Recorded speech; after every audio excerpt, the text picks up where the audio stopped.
Allahu Allah, Allahu Allah, la ilaha illallah. Allahu Allah, Allahu Allah,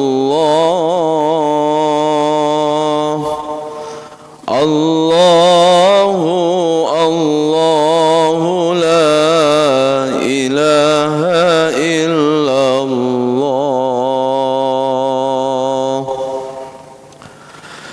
Allahumma salli wa sallim wa barik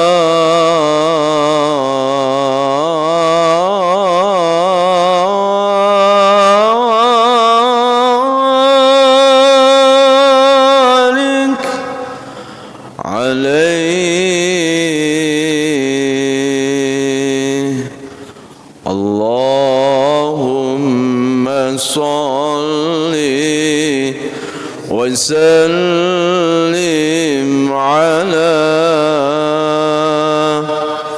Muhammad wa hasil bihi lil maram. Salamun salamun kamiskil khitam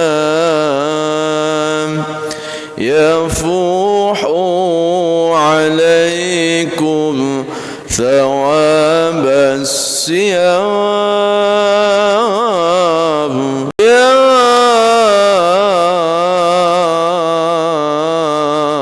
Rasulullah,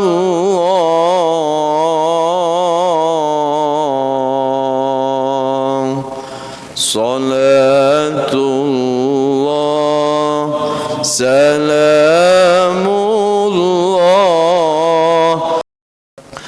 tawassalna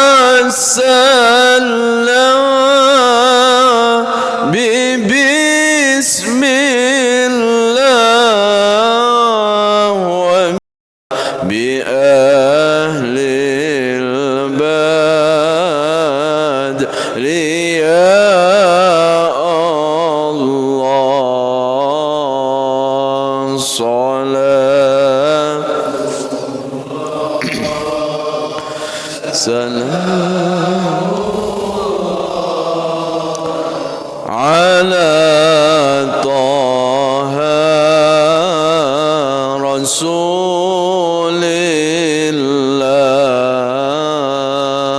Salatullah salamullah ala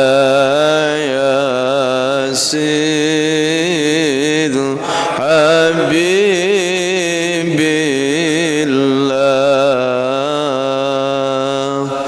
Assalamu alayka ya Rasulullah.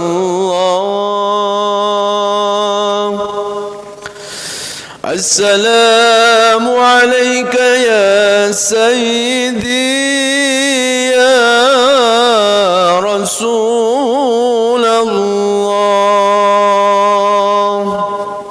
Salam rindu untukmu ya Rasulullah.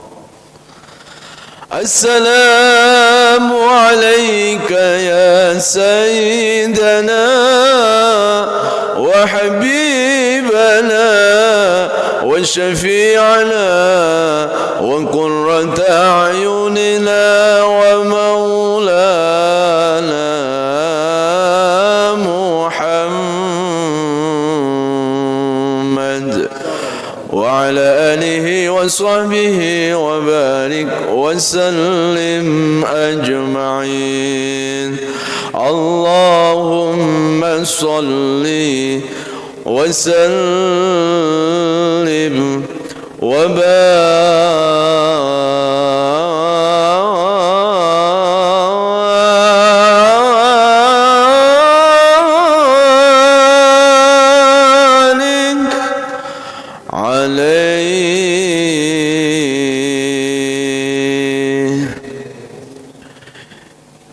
Allah, sampaikan salawat salam rindu kami kepada kekasihmu Rasulullah sallallahu alaihi wasallam. Ya Allah, sandingkan kami, sandingkan seluruh keluarga kami, sandingkan ayah ibu kami kelak di akhiratmu bisa bersanding dengan Rasulullah di dalam surgamu, bisa bersanding dengan orang-orang yang kau kasihi. Rabbana taqabbal mahabbatana ila rasulikal karim. Al-Fatihah.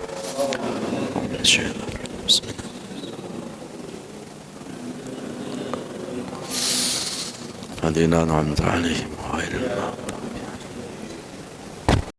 Assalamualaikum warahmatullahi wabarakatuh. Alhamdulillahirabbil alamin. Allahumma shalli ala Muhammad wa ala alihi wa sahbihi wa barik wa sallim ajmain. Rabbi zidna ilma wa alhiqna bis sholihin. Subhanaka la ilma lana illa ma 'allamtana innaka antal alimul hakim.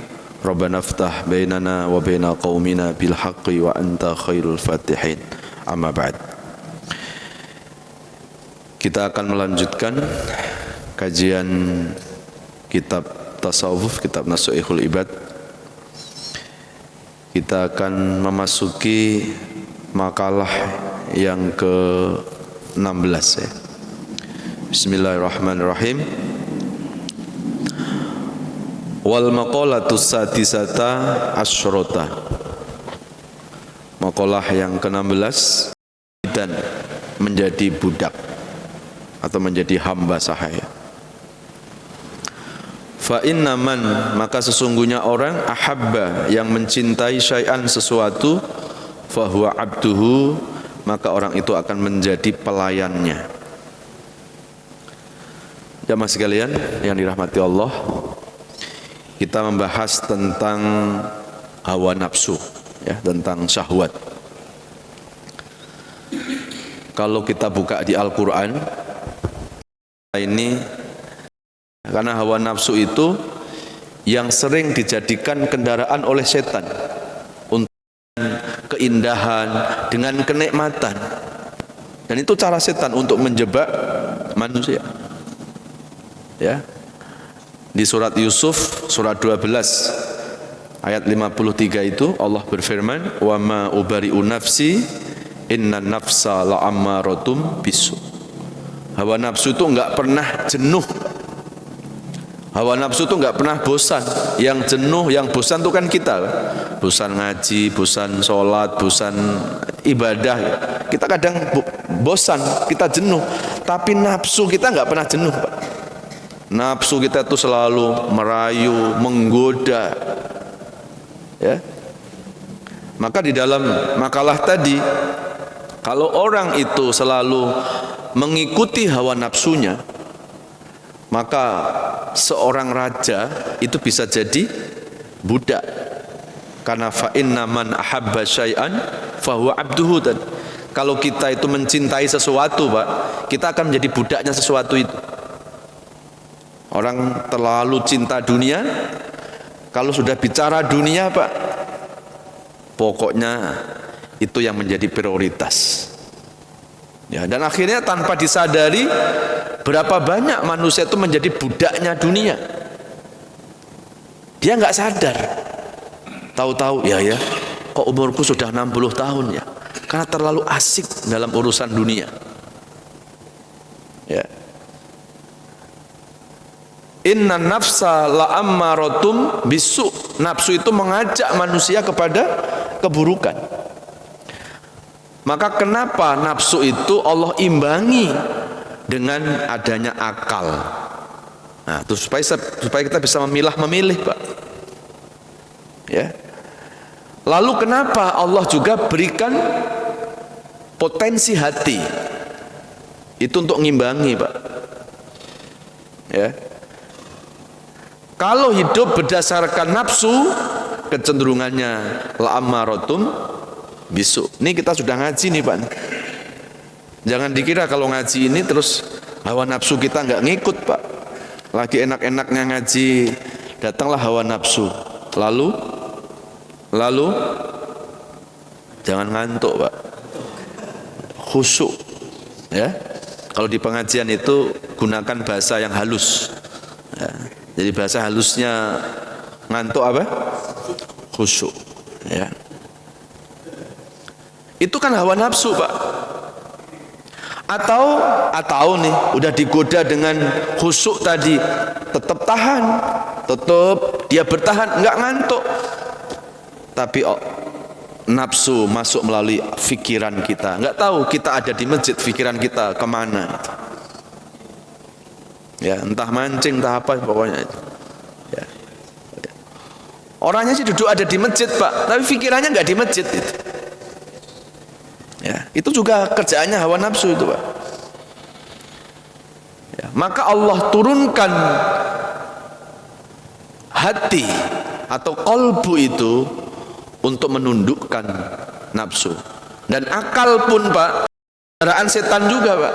Maka kalau orang itu hidupnya berdasarkan kebenaran, walaupun akal itu juga memberikan kebaikan, tapi apakah yang datang dari akal pasti benar? Belum tentu. Itu koruptor itu akalnya cerdas, Pak. Ya. Kenapa orang yang cerdas akalnya kok masih bisa berbuat dosa? Karena kebaikan manusia itu tidak diletakkan di akal, apalagi hawa nafsu, Pak. Enggak. Allah letakkan kebaikan manusia itu di hati manusia. Maka Allah berikan hati supaya hati itu mewarnai akal kita, supaya hati itu mewarnai nafsu kita. Ya, kalau yang membimbing nafsu itu hati kita, insya Allah nafsu kita bisa kita kendalikan. Ya, kan tadi di surat Yusuf surat 12 ayat 53 kan, illa ma rahima rabbi. Sesungguhnya nafsu itu mengajak manusia untuk berbuat dosa, berbuat jahat, kecuali nafsu yang mendapat rahmat Allah. Nah, berarti ada, Pak, nafsu yang dapat rahmat Allah. Ya, apa nafsu yang dapat rahmat Allah, Pak? Nggak sadar kan? Apa, Pak? Ini jangan dihilangkan nih. Nafsu apa? Nafsu makan, jangan dihilangkan. Tapi diarahkan sesuai dengan porsi kebutuhannya.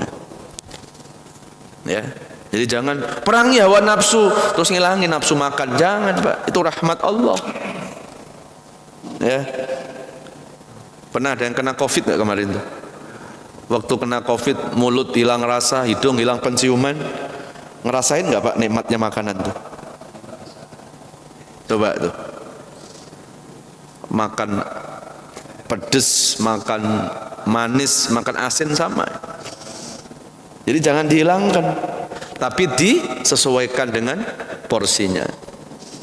Ya, Al-Baqarah surat kedua ayat 168 kan, kulu washrobu wala tusrifu. Makan minumlah, nggak dilarang kok, Pak. Tapi wala tusrifu, jangan berlebihan. Israf. Kalau sudah israf, masuk itu, Pak, hawa nafsu. Ya, itu. Terus apa lagi nafsu yang dapat rahmat Allah? Ya, selain makan apa, Pak? Nafsu seks. Ya, udah pada punya anak semuanya kan? Udah ya, udah punya cucu kan? Itu hasil dari nafsu. Tapi Islam memberi wadah melalui akad nikah supaya nafsu seksnya itu akan menjadi nilai ibadah. Ya, jadi jangan dihilangkan, Pak, itu. Itu ada nafsu-nafsu yang dirahmati oleh Allah. Ya.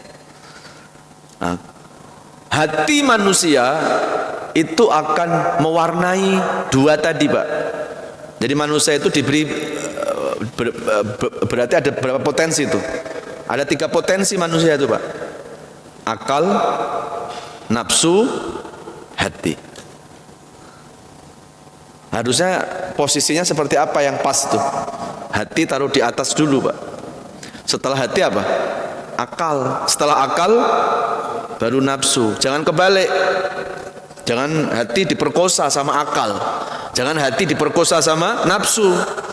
Nanti hati itu nggak akan bisa memberikan sinyal-sinyal kebaikan. Kan ada orang punya hati tapi nggak nerima kebenaran, Pak.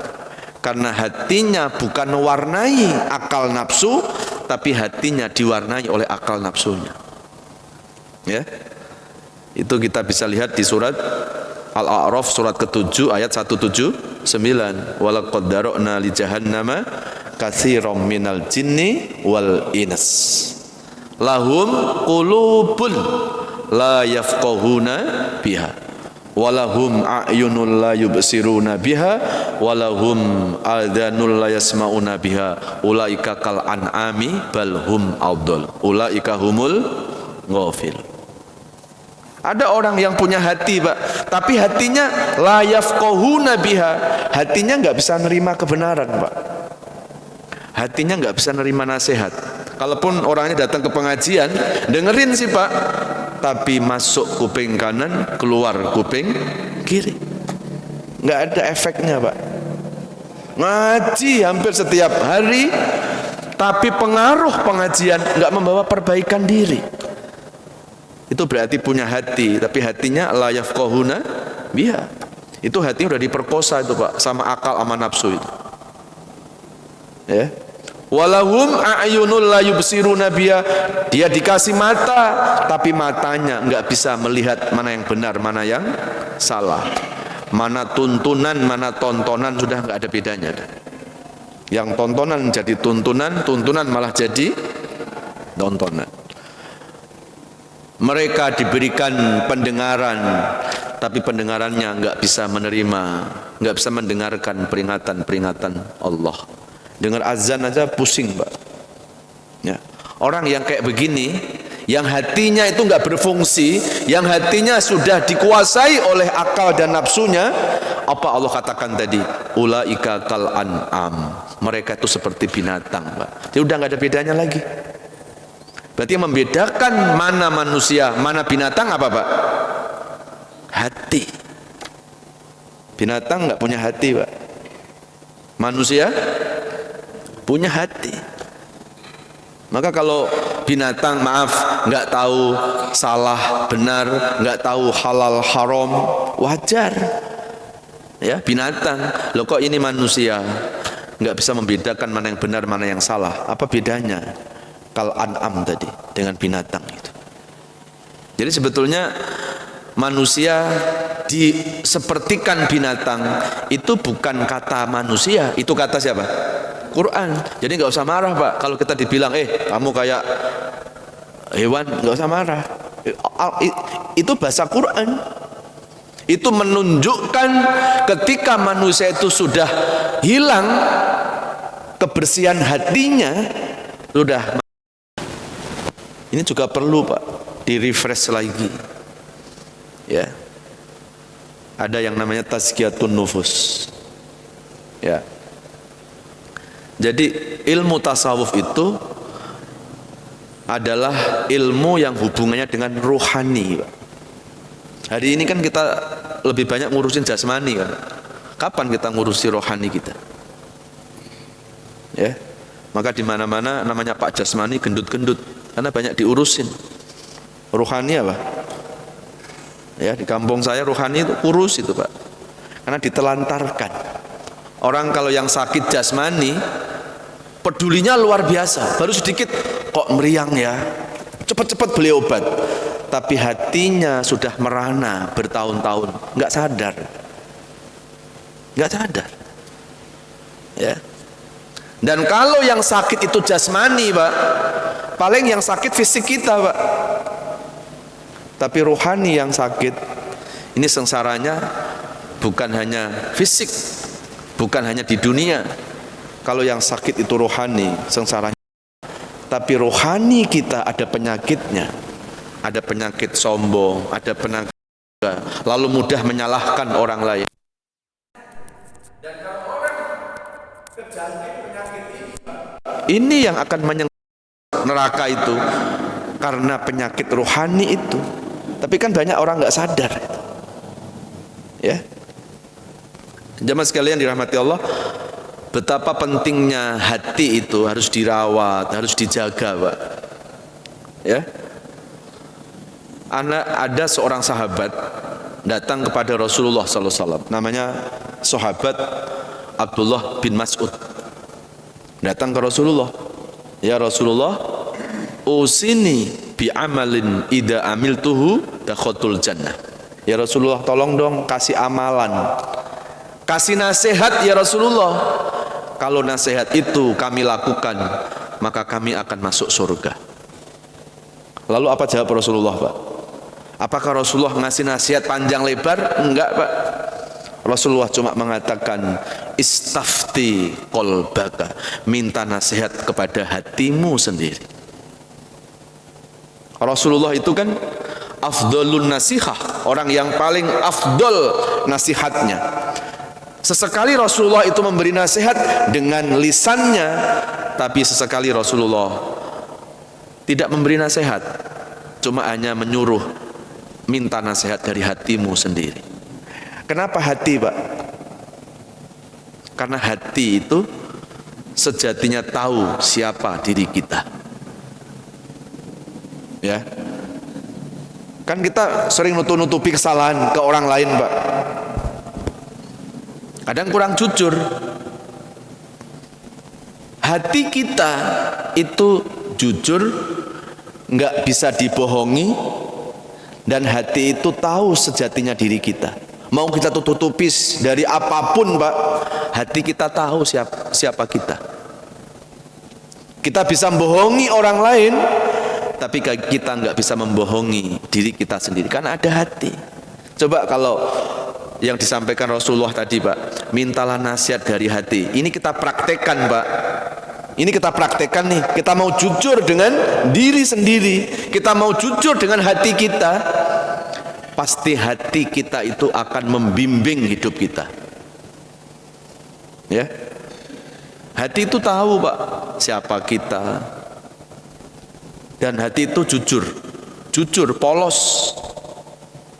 Ya, saya sangat yakin 190%, Pak, tidak ada seorang koruptor yang dia berdoa supaya anak cucunya jadi koruptor. Kenapa, Pak? Hatinya udah tahu itu dosa. Hatinya ngomong begitu, Pak. Tapi nafsunya lebih kenceng. Iya sih, memang korupsi itu dosa. Tapi kapan lagi? Tuh, tetanggamu no, mobilnya udah 10. Nafsu, Pak. Lalu berkolaborasi dengan akal. Akal cari celah di kantor, kasakusuk. Ya, kong kali kong, main apa istilahnya itu KTBLC. Ya, akal itu, Pak. Lah kalau akal udah ketemu nafsu, Pak, ini cantik permainannya. Masih ingat kan peristiwa yang rame beberapa bulannya, bahkan ramenya masih sampai sekarang. Bagaimana seseorang itu membunuh, lalu akalnya merekayasa. Karena nafsu, akal ketemu, Pak. Ini cantik permainannya. Seolah-olah nggak bakal ketahuan. Ya, CCTV hancurin aja, bilang aja kena petir gitu. Ya, terus apa lagi, Pak? Terus apa lagi? Dihilangkan jejak-jejak, entah itu handphonenya, nomor rekeningnya. Ya, itu kerjaan akal sama nafsu itu. Hatinya kemana? Sudah nggak berfungsi lagi. Ya, apalagi kalau orang sudah berbuat dosa, membunuh, al-qatlu minal kabair. Membunuh itu dedengkotnya dosa, biang keroknya dosa. Kalau orang sudah berani membunuh, Pak, dosa-dosa lain itu kecil, Pak. Rekayasa, membohongi, ya itu kecil itu. Orang dedengkotnya dosa aja sudah bisa dilakukan itu. Ya, maka sampai Al-Quran menjelaskan Al-Maidah surat 5 ayat 32, annahu man qatala nafsan bighairi nafsin aw fasadin fil ard faka'annama qatalan nasa jami'a. Barang siapa membunuh satu nyawa manusia dengan berencana tanpa ada alasan yang benar, itu dosanya seperti membunuh seluruh manusia di dunia. Hari ini manusia di dunia ada 7 miliar Pak, kurang lebih. Tapi maksud seluruh manusia bukan manusia hari ini, manusia sejak Nabi Adam sampai nanti hari kiamat. Ya, wa may yaqtul mu'mina muta'ammidan fajza'uhu jahannam. Barang siapa membunuh orang, balasannya neraka jahanam, khalidan fiha, kekal, wa ghadiballahu alaihi, akan dimurkai oleh Allah, wa la'anahu, akan dilaknat oleh Allah, wa a'adda lahu adzaban adzima. Allah siapkan dengan azab yang sangat berat. Terjadinya pembunuhan dari mana sumbernya Pak? Ya, nafsu. Dari nafsu. Kan kalau bicara tragedi pembunuhan pertama manusia kan terjadi pada anaknya Nabi Adam, Qabil sama Habil. Ya, jadi kalau sekarang ini ada yang senang-senang bunuh orang gitu, itu turunan siapa? Qabil itu. Ya.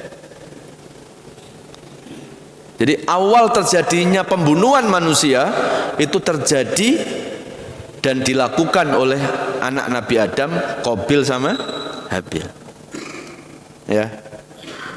Kalau kita lihat di surat Al-Maidah 27 sampai 32 itu Pak, nanti dicek. Watlu alaihim naba abnai Adam bil haqq id qaraba qurbanan fatuqbila min ahadihima wa lam yutaqabbal minal akhar qala la aqtulanna qala innama yataqabbalullahu minal muttaqin. Ya. Jadi Nabi Adam itu punya dua putra, 4 sih sebetulnya, tapi 2 kembar Pak. Qabil kembar dengan adik perempuan, namanya siapa? Iklimah. Habil kembar dengan adik perempuan, namanya Labuda. Nah, Iklimah cantik Pak, Labuda biasa. Ketika usia sudah mulai menginjak usia dewasa, maka si Qabil sama Habil mau menikah. Lalu dinikahkanlah Qabil sama adiknya Habil, kembarannya Labuda. Habil dapat kembarannya Qabil, Iklimah. Qabil nggak terima Pak, karena Qabil senang sama Iklimah, karena Iklimah lebih cantik. Ya, nafsu kan Pak ini, syahwat. Akhirnya ribut Pak, dan Nabi Adam akhirnya menyelesaikan keributannya dengan apa? Dua-duanya masing-masing berkorban karena Allah. Ayo kamu korban. Qabil berkorban dengan gandum, tapi gandum yang jelek. Qabil itu seorang petani, Habil itu seorang peternak. Habil Pak, dia korban dengan kambing yang paling keren. Jadi pertama kali korban itu bukan Nabi Ibrahim. Ini ada beberapa ustadz menjelaskan bahwa perintah korban itu Allah perintahkan sama Nabi Ibrahim. Enggak, sejak Nabi Adam sudah ada korban. Ya. Lalu dibawalah ke atas bukit. Tiba-tiba ada api besar itu menyambar kambingnya Habil. Gandumnya Qabil dibiarkan begitu saja. Lalu Nabi Adam mengatakan yang diterima korbannya adalah korban Habil. Akhirnya Nabi Adam sudah, Habil tetap dapat Iklimah. Masalahnya selesai nggak Pak? Qabil menerima nggak? Diam-diam dia dendam, hawa nafsu lagi, dendam sama Habil. Timbul hasud. Hasud apa itu? Iri. Senang lihat orang susah, susah lihat orang senang. Itu hasud. Tetangga bisa beli TV 100 in, langsung masuk rumah sakit. Ternyata begitu di rumah sakit, tetangga yang diiri tadi nengok. Begitu nengok bawa gelang 1 sikut Pak, langsung pingsan. Ya, orang kalau hasud tuh nggak tenang hidupnya Pak. Itu nafsu juga. Diam-diam akhirnya Qabil menyusun rekayasa. Sama tuh, disusun tuh rekayasa, di lobi sana, di lobi sini, ya. Akhirnya Qabil kepingin membunuh Habil, ya. Jadi faktor atau motif pembunuhan pertama kali manusia itu motifnya memang urusan-urusan asmara, urusan cinta, Pak. Nah, hati-hati nih bapak-bapak nih. Ya, angel ya. Hati-hati itu. Ya. Makanya di Quran kan Allah turunkan surat Ali Imran ayat 14 kan. Zuyyina linnasi hubbus syahawati minan nisa. Itu lelaki itu, manusia itu dihiasi hidupnya dengan syahwat, dengan menyenangi, dengan kesenangan. Pertama kali apa, Pak? Minan nisa, wanita. Lalu setelah itu baru wal banin, anak, baru harta benda. Wanita duluan, Pak. Ya. Motifnya sama enggak? Dulu sama sekarang? Ya, berarti yang sekarang ini bukan, ya, Qabil ini, Pak. Ya. Lalu Qabil bingung, tapi caranya piye? Caranya gimana membunuh Habil ini? Kan belum pernah ada praktek pembunuhan kan, Pak. Jadi ngilangin nyawa gimana caranya? Datang dua burung gagak, yabhasu ghuraba. Burung gagak datang. Dua burung gagak berantem, Pak, saling mematok kepala si burung gagak tadi. Ya, lalu salah satu burung gagak mati. Qabil terinspirasi. Oh, cara membunuh Habil berarti ternyata burung gagak itu apa, Pak? Jelmaan dari iblis. Ya. Itu. Akhirnya dipraktekkan ke Habil, Habil mati. Begitu Habil mati, bingung dia. Gimana cara menguburnya nih? Kan belum pernah ada praktek penguburan, Pak. Burung gagak masih di situ, Pak. Dia ambil bangkai burung gagak yang satunya, ya, ambil burung gagak yang sudah mati, kemudian dia gali tanah dengan paruhnya, lalu dimasukkan ke dalam tanah. Qabil mikir, berarti kalau mengubur Habil begini, supaya jangan sampai ketahuan. Ya, bisa nggak kira-kira, Pak, menyembunyikan nyawa itu, Pak? Nyawa punya siapa, Pak? Nyawa punya siapa? Punya Allah, nggak mungkin bisa disembunyikan. Kan ayatnya sudah ada itu. Salah sih si Qabil sama turunannya itu. Sebelum bunuh harusnya baca surat Al-Baqarah 72 itu. Dia nggak baca itu. Wa id qataltum nafsan faddaratum fiha wallahu mukhrijum ma kuntum taktumun. Ayatnya ada itu. Kalau manusia itu membunuh seseorang, wa id qataltum nafsan faddaratum fiha, pasti akan diketemukan siapa yang membunuh itu. Ini janji Allah, Pak. Wallahu mukhrijum ma kuntum taktumun. Allah akan melihatkan hal-hal yang disembunyikan. Bisa kita menyembunyikan nyawa? Enggak bisa. Nyawa itu yang punya Allah, maka Allah lah yang menjaga nyawa itu. Ya. Makanya banyak kasus-kasus pembunuhan, Pak. Udah dibunuh, dibuang kemana? Hutan itu. Ketahuan lambat laut, lambat atau cepat. Entah tiba-tiba ada orang tersesat di hutan, terus mencium bau nggak sedap, tiba-tiba ketahuan ada bangkai manusia. Nah, tapi kan sudah jadi bangkai, sudah nggak bisa membuat kesaksian. Allah Maha Adil. Nyawa, karena yang berhak untuk mengambil nyawa itu hanya Allah Subhanahu wa Ta'ala. Baik, kita kembali lagi, ya. Jadi ada seorang sahabat datang ke Rasulullah minta nasihat, lalu Nabi memberi nasihat, istafti qalbaka, minta nasihat kepada hatimu. Kalau hidup ini ngikuti hati, Pak, pasti lempeng, Pak. Lempeng. Tapi kalau hidup ini berpaling dari hati, ngikuti akal, ngikuti hawa nafsu, biasanya akan jauh dari kebenaran. Ya, maka kalau kita lihat di Quran, hati itu kan terbagi menjadi 4, Pak. ada hati yang mati, ya, di Al-Baqarah ayat 6 dan 7 itu. Innalladzina kafaru sawa'un 'alaihim a'andzartahum aw lam tunzirhum la yu'minun. Khatamallahu 'ala qulubihim wa 'ala sam'ihim wa 'ala absarihim ghishawah wa lahum adzabun 'adzim. Ya, orang-orang yang kafir kepada Allah itu sama saja. Dinasihati enggak dinasihati enggak ada bedanya, Pak. Kenapa? Karena Allah sudah mensegel hatinya, sudah ditutup mati hatinya, sehingga sudah enggak bisa menerima kebenaran. Nah, jangan sampai kita punya hati yang kayak begini nih, Pak. Untuk membedakan hati mati atau tidak, saat kita menerima kebenaran, masuk enggak ke hati kita?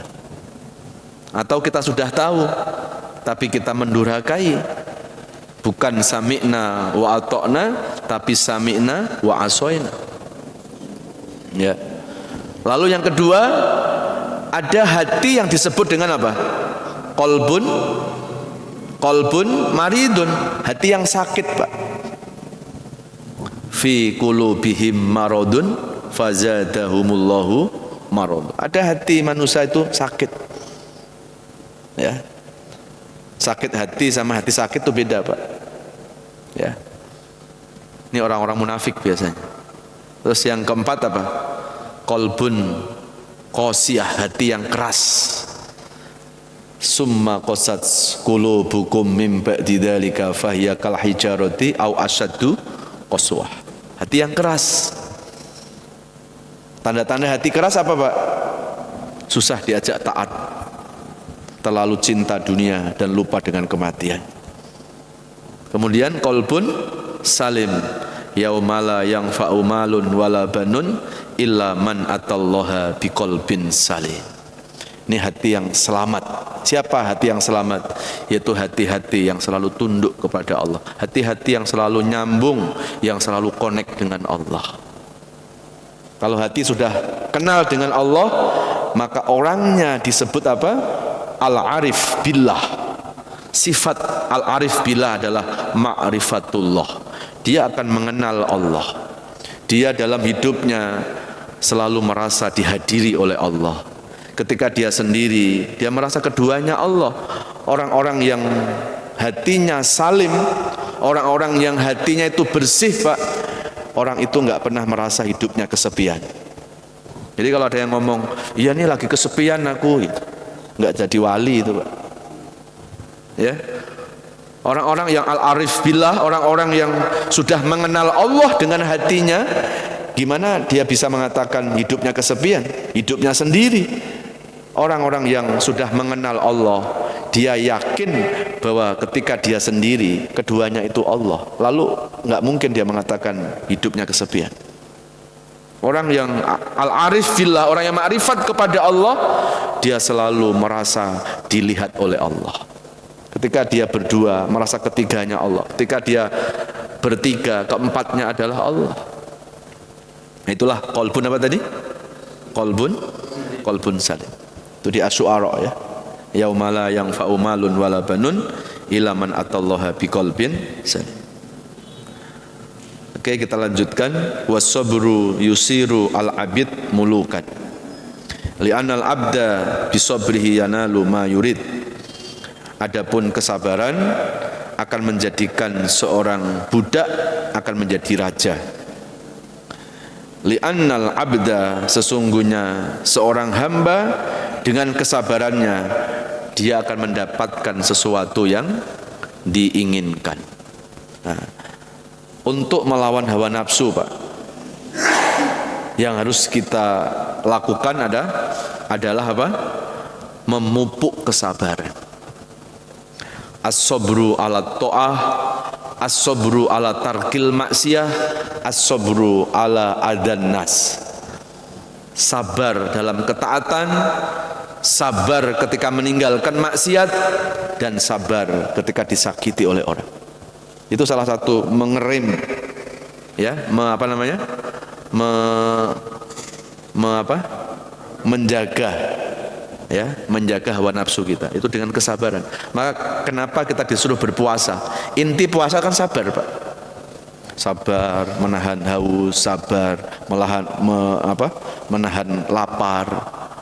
Ternyata sabar itu mampu menundukkan nafsu-nafsu yang binal tadi. Ya. Nah, salah satu yang dianjurkan oleh Rasulullah SAW, kita disuruh untuk banyak-banyak berpuasa.